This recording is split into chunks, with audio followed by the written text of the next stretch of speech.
Welcome back, everybody. I wanted to introduce you to my new love affair, the Kabar Becker BK40, or Becker folder, as it says on the packaging. But let me jump right in and do the paper cut here first, because it obviously is raining out here, and I don't want this paper to draw up too much moisture. So let's hit this first, and then we'll jump back into everything else. So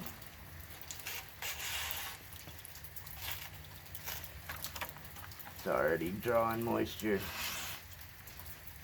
but pretty good. Not too shabby. So, obviously, as I said, this is the BK40, new from Kabar. Just hit the market, I don't know, a week ago, maybe at most. And I would have had this a few days sooner and had the first video on it, but I ordered this from Smoky Mountain Knife Works, and they held it off on me for a few days because something on my order that was showing in stock apparently wasn't. So it took them a couple days to figure that out. So now I'm a day late, $1 short. There's other videos out on it, which that's okay. Knife Center was actually the first videos out on it I saw, but however, none of the other videos show any usage, so you're going to see some usage on this thing. So looking at 3.5-inch blade on it, 3 1/4 cutting edge. It's like 8.5 overall. Not really going to go too in depth on a lot of the specs on it. I can't remember the thickness of the blade. I believe it's 0.14 on there, AUS 8A, which I've had decent luck with AUS 8 actually. I can't complain. Comes in your clamshell packaging like that.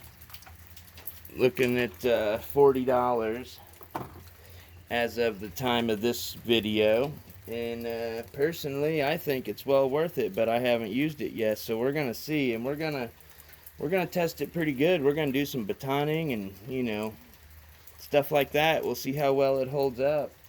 So first, of course, let's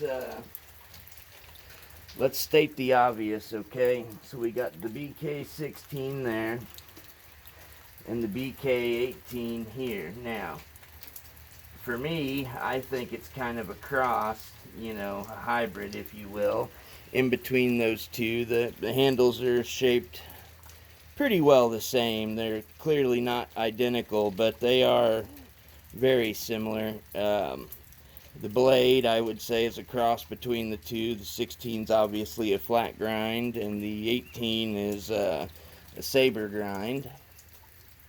So the 40 there is kind of in between the two, and I really like that about it.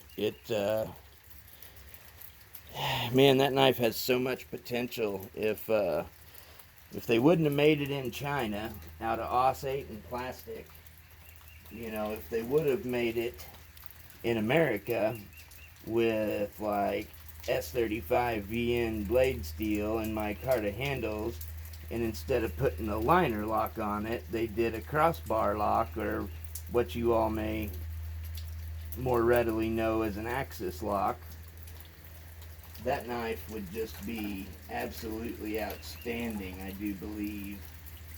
Or at least as far as I'm concerned, it would be. I mean, I'd be willing to pay, 3 to 4 times that if they made it like I just said. That would be outstanding. But we'll show you a couple options here that are also kind of in the budget range, but around about the same kind of size. And also this BK40, I do believe, is intended to compete with the Rat 1. I don't have a Rat 1 to show, so you can check out some other videos. They'll show you that. But there it is next to a Spyderco Tenacious, just to kind of give you an idea. And this BK40 does have phosphor bronze washers in it, so it has a pretty good action, honestly. There's a CKRT Batnum. That's kind of a big knife there, that CRKT is. It's a big old thick honking knife there, but you know, I believe the BK40 is intended for outdoor use, so that's why I'm kind of showing you some other outdoor use blades. There's the Cold Steel Bush Ranger Light.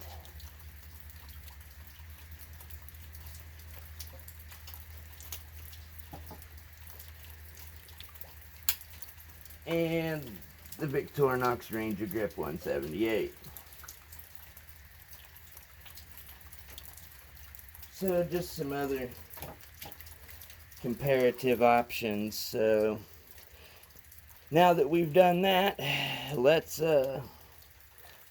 get to the checking some things out. So let's see here if I can get her zoomed in for you. The lockup on it is good. I'm trying to get it right where you can see it real well here.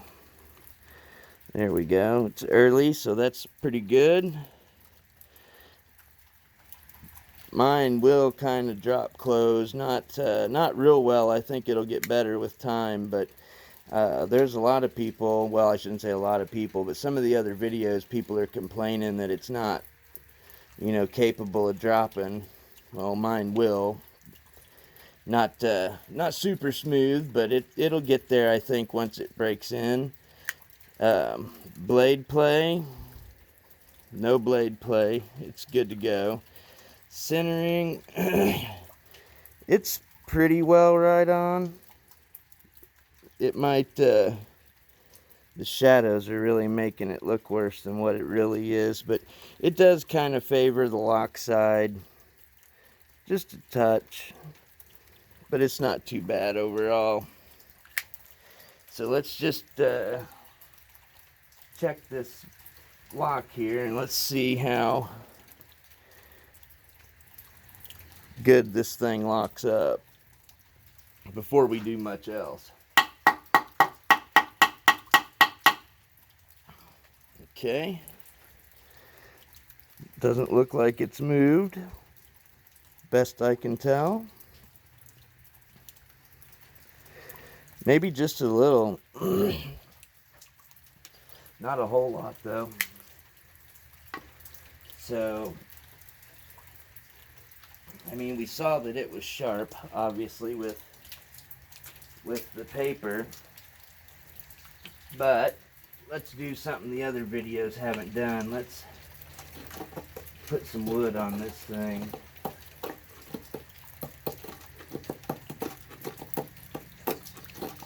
Oh, this is some dry old hardwood too. Feels good in hand though. I mean, just, it feels exactly like you would expect. It does kind of have just a little bit of a hot spot across that big open back there. I think if we had some micarta on here that was just a little bit thicker, I think that would probably help. Maybe scoot up a little bit. The blade clip there, or blade clip, the pocket clip is in the tip down orientation. I will switch that to be tip up. I just wanted to leave it the way it is for this video. Yeah, there we go. Scooting up on it like that makes a big difference.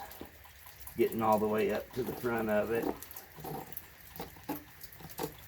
I was back just a little too far there.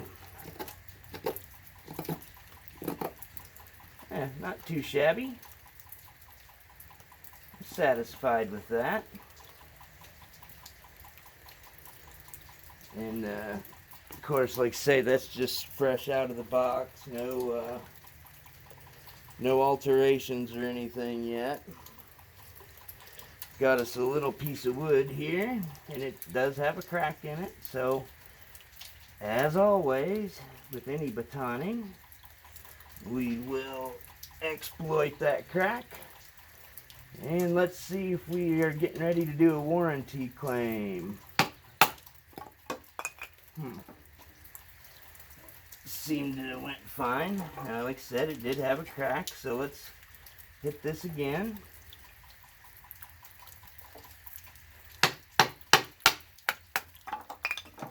No, it's fine. It's solid. Yeah, it's fine. No blade play. Yeah, it's fine. Good to go. Now, obviously, I wouldn't try to baton anything massive, but yeah, there's nothing wrong with that. I like that. Now, the spine up here doesn't really feel quite sharp enough for a ferro rod. It might do it. Let's see. See if it will or if it won't. Look at that.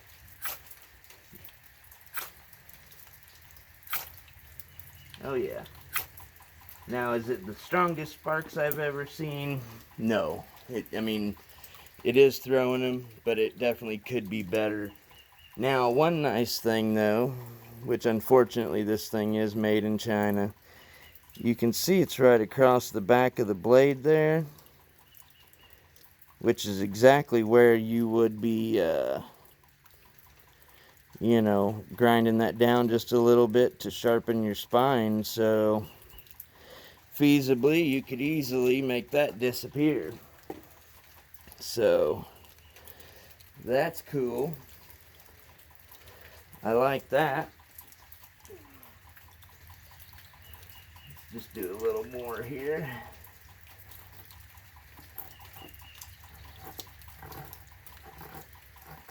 Oh yeah, that's nice.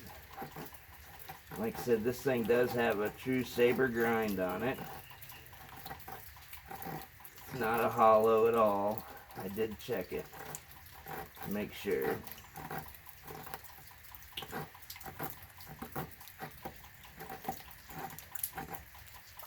Yeah, I mean, that thing curls as good as you could ask for, quite honestly. Yeah, it's grabbing. For making the little fuzz. And it's doing it. This is not a very good piece for it, but you can see it's definitely doing it. What about if we, oh yeah, you're not gonna have any issues with that. Yeah, no problem there. No blade play. Action's still good as ever. Man, for $40, I think it's a winner. Even though it is made in China, it's still made to, you know, Kabar specs. So definitely a solid choice, you know, for the $40 budget range. You know, like say that Spyderco Tenacious, you know, I'm sure if you hammer stabbed it into the board like that and cranked it over on the side, you'd end up with a little bit shorter blade, I would imagine. So yeah, definitely love it. You guys should check one out for yourself. I don't think you'll be upset about it. And also, don't forget, we will be doing a giveaway once we hit 1,000. So make sure and subscribe so you guys will be there for that. And with that, I guess that'll wrap this up. So y'all have a good one, and we'll see you in the next one.